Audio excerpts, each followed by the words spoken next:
hidup itu fokus tujuannya hanya untuk satu alam saja. Dia lupa begitu meninggalkan alam yang pertama ini, dia sudah kehabisan bekal untuk alam selanjutnya. Jadi kalau Anda cuma mengumpulkan bekal dunia, maka semua bekal itu akan ditinggalkan saat di dunia. Maka orang mengatakan meninggal dunia, maksudnya meninggalkan dunia dengan semua bekalnya. Nih, maaf ya, jam dunia, baju dunia, handphone dunia, gelas dunia. Jadi semua yang kita dapatkan di dunia, rumah yang luaskah, mobil yang mewahkah, pakaian yang glamourkah, kalau sudah meninggalkan semua alam dunia itu, maka hilanglah semua yang kita kenakan. Kita mesti sadar teman-teman sekalian, pertama kata Allah kita akan wafat. Antum akan meninggal. Wafat. Kamu akan wafat. Ketika Anda sadar Anda akan wafat, meninggalkan dunia ini, maka Anda mesti paham, udah punya bekal belum untuk pulang? Udah punya persiapan belum?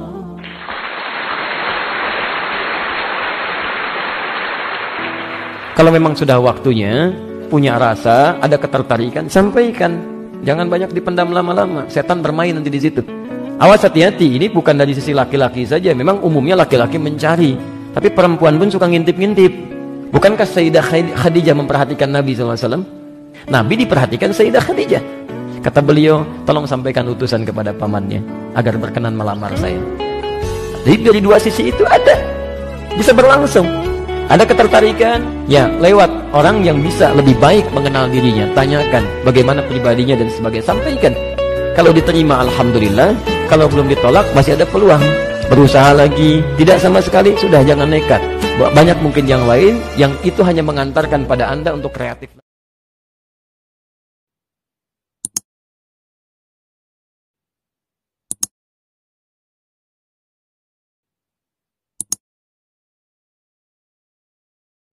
Ada manusia yang saat hidup itu fokus tujuannya hanya untuk satu alam saja. Dia lupa begitu meninggalkan alam yang pertama ini, dia sudah kehabisan bekal untuk alam selanjutnya. Jadi kalau Anda cuma mengumpulkan bekal dunia, maka semua bekal itu akan ditinggalkan saat di dunia.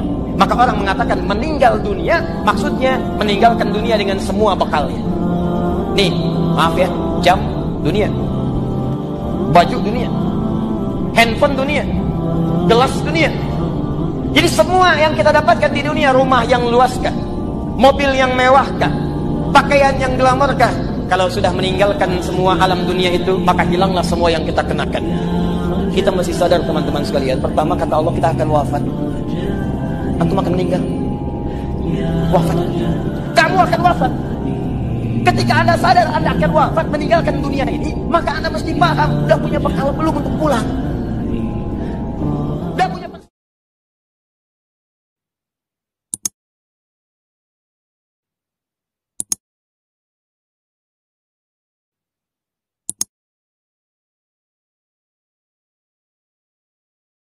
enak tahu dekat dengan Allah mah hasbunallah wa ni'mal maula wa ni'man. Cuma nggak bisa kalau nggak soleh. Ngaku soleh salah, ngaku salah baru soleh. Paham? Aku mah soleh tapi ngaji nggak pernah, rawatib anti, zuhur mengeluh, asar malas, maghrib dingin, isya gerah, tahajud bergelut dengan selimut, zakat merasa dicuri, poligami merasa dizolimi, rawatib anti, ingin masuk surga. Surga yang mana? Apa meni percaya diri, punya orang dalam, punya kenalan. Baca Quran, baca Quran, baca Quran. Ada sebuah dosa yang lebih dahsyat daripada berzina, lebih dahsyat daripada mencuri, daripada narkoba, daripada merampok. Lebih banyak di antara kita merasa itu satu hal yang remeh. Dosa apa? Dosa meninggalkan sholat. Cukup sebagai bukti besarnya dosa orang yang meninggalkan sholat, keislaman orang itu diperselisihkan oleh para ulama. Bahkan sebagian ulama berpendapat dia sudah kafir.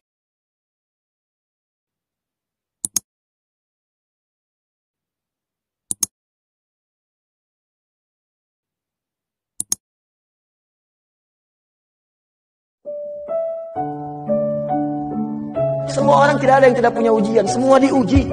Wala nabluwannakum bisyai, kata Allah Quran surah kedua ayat 155. Semua yang hidup punya ujian. Dan sifat ujian itu tidak akan diberikan pada yang tidak sanggup. La yukallifullahu nafsan illa wus'aha. Kalau kamu nggak sanggup, saya nggak akan berikan, kata Allah. Jadi kalau ibu sedang punya ujian di rumah tangga, jangan mengeluh, Bu, seberat apapun, karena ibu itu sanggup. Allah percaya pada ibu, kenapa ibu nggak yakin? Antum punya ujian di kantor, berat rasanya Ustadz, betul memang berat, tapi Anda yang sanggup. Kalau ujian itu diberikan pada Adi Hidayat, Adi Hidayat nggak sanggup. Anda hebat, kata Allah, kenapa Anda mengeluh? Ya Allah, kenapa saya? Ya Allah, ya emang kamu yang sanggup. Why me? Why not? Ya. Semuanya itu ada ukurannya, nggak usah khawatir itu dengan itu semua. Ada takarannya. Kata Allah, saya nggak ciptakan manusia. Tujuan penciptaannya kecuali untuk ibadah. Jadi kalau Anda ada yang kemudian jadi manusia dan Anda tidak ibadah, berarti Anda sedang keluar dari tujuan penciptaan hidup. Kalau bahasa tegasnya, seakan-akan Anda nggak dianggap hidup oleh Allah. Karena tujuan hidup itu untuk ibadah. Kalau ada manusia yang tidak ingin ibadah dalam hidupnya, maka maaf, dia sedang keluar dari esensi kemanusiaan. Wujud ibadah itu adalah amal saleh. Wal 'asr innal insana lafi khusr. Kalimatnya insan menunjuk pada setiap personal dan menggunakan alif lam. Alif lamnya istighraq, menunjuk pada semua. Seakan-akan ingin menunjukkan bahwa fungsi kita ini nggak bisa diwakilkan pada orang lain. Aduh, kalau urusan ibadah saya nitip aja deh, tak saya ikut. Nggak bisa, karena kalimatnya menggunakan insan, menunjuk pada personal, kemudian menggunakan alif lam, seluruhnya tanpa kecuali. Setiap manusia yang beraktivitas berpotensi rugi dalam beraktivitasnya. Rugi. Kalau semua aktivitasnya hanya dikerjakan untuk urusan dunianya. Sekarang kalau Anda tanya, Ustadz, bagaimana cara saya beraktivitas dalam urusan dunia, tapi sekaligus punya investasi untuk kehidupan berikutnya? Awali setiap aktivitas itu dengan doa yang ditujukan langsung kepada Allah Subhanahu wa Ta'ala. Bangun tidur, mau beraktivitas, doa. Mau makan, berdoa. Mau minum, berdoa. Mau berjalan, berdoa. Masuk masjid, berdoa. Keluar masjid, berdoa. Ketika Anda mengerjakan aktivitas ini, diawali dengan doa, bersanding dengan doa, maka doa itu akan merubah aktivitas tadi, dari sekedar rutinitas biasa dunia, berubah nilai menjadi nilai akhirat. Doanya langsung yang memberikan perubahan nilai dari aktivitas dunia menjadi poin. Setiap manusia yang beraktivitas, berpotensi rugi dalam beraktivitasnya. Rugi.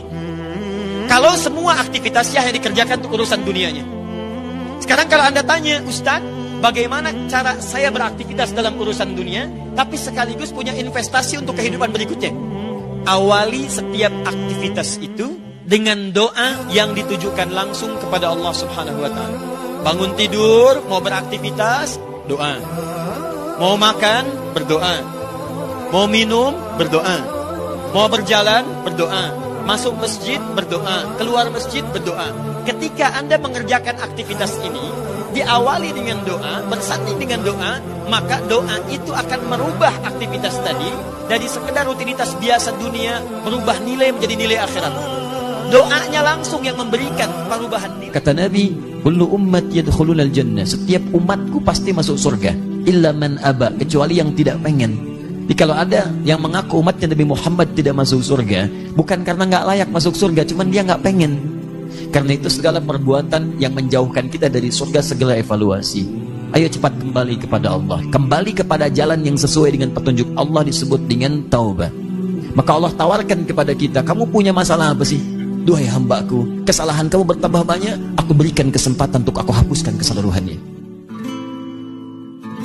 Tidak setiap orang bisa bersalaman dengan Ratu Elizabeth. Tidak setiap orang bisa bersalaman dengan Ratu A, Ratu B.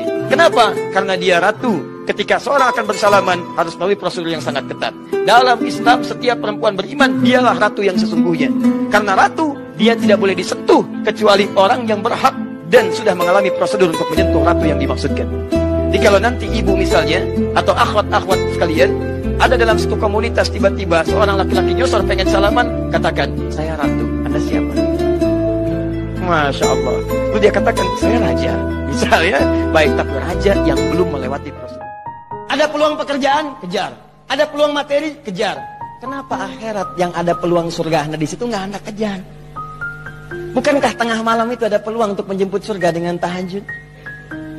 Bukankah ketika Anda tahajud ada surga yang telah Allah siapkan di taman surga dengan segala keindahannya? Bukankah ketika menjelang subuh waktu sahar ada ampunan dosa diberikan? Ada pengabulan dari doa yang dipanjatkan? Ada semua doa yang dimintakan langsung dikabulkan?